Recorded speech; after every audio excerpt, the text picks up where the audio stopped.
ازيكم حبايبي عاملين ايه؟ هنعمل النهارده كبده برده. احسن، مش هقولكوا زي بتاعه المحلات لان هي احلى واحسن من بتاعه المحلات وانضف كمان. هنعملها بخطوات سهله جدا ومش هتاخد معاكي وقت خالص في التسويه، لان الكبده زي ما انتم عارفين ما بتاخدش اي وقت نهائي، وهتطلع معاكي تحفه. على فكره هي لونها افتح من كده بكتير، بس الكاميرا هي مغمقاها شويه، بس هي لونها افتح من اللي بيجيبوها كمان جاهزه من بره، وكمان طعمها حلو جدا وخفيفه. ويلا نبدا في الطريقه. معانا هنا حوالي 4 فصوص توم او 5 فصوص توم، زي ما انت حابه، يعني لو بتحبي التوم كتير. معلقه صغيره من الملح، وهضيف كمان معلقه معلقه صغيره مليانه فلفل اسود، معلقه صغيره مليانه على اخرها كده كمون، ومعلقه برضو هرميه كزبره ناشفه. هدقهم كويس جدا وهنعمهم بالشكل ده.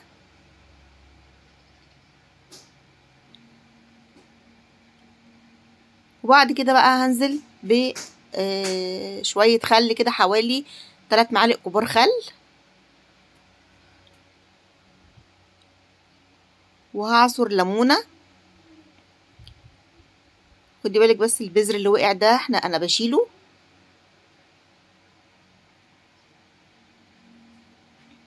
بعصر ليمونتين مش ليمونه واحده، سوري.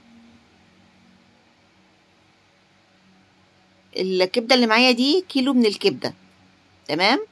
فدي المقادير اللي انا بقول لكم عليها، دي مقادير الكيلو. لو حابه بقى تعملي نص كيلو هتعملي نص المقادير اللي انا عاملاها دي بالظبط. لو حابه تضاعفي الكميه هتضاعفي برضو الكميه المقادير.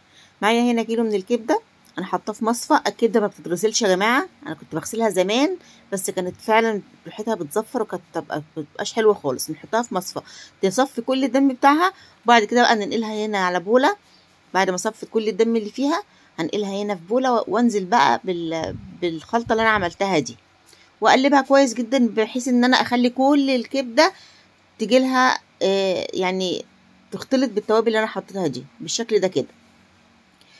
هحطها بقى، اشيلها بقى في التلاجة لمدة مثلا ساعة او نص ساعة لو مستعجلة.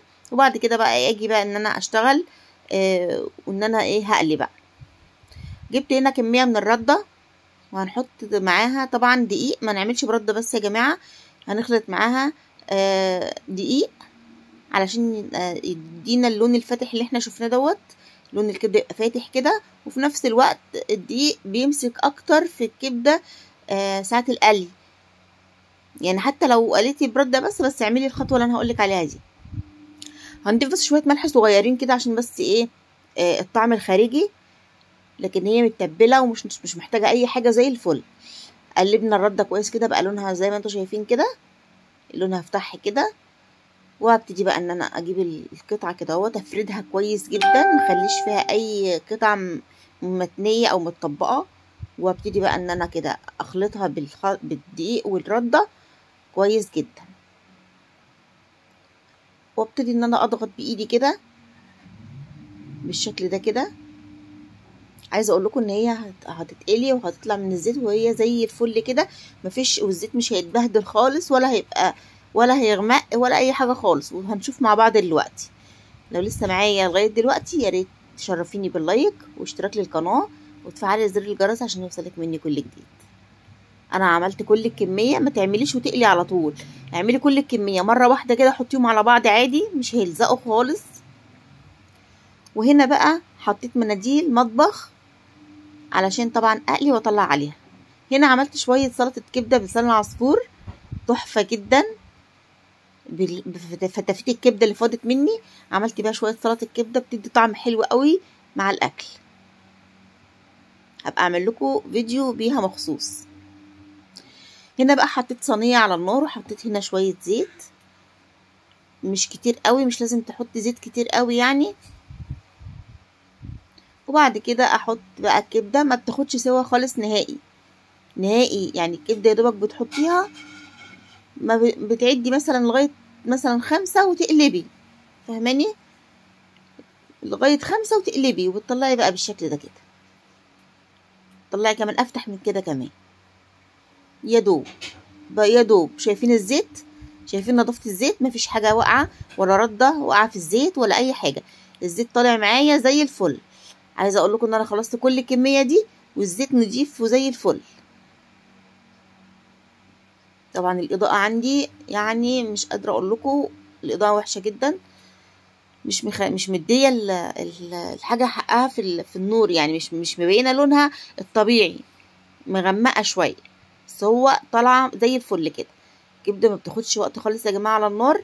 تحطي القطعة، عدي لغاية 5 واقلبي الناحية التانية، عدي لغاية 5 وشيلي على طول.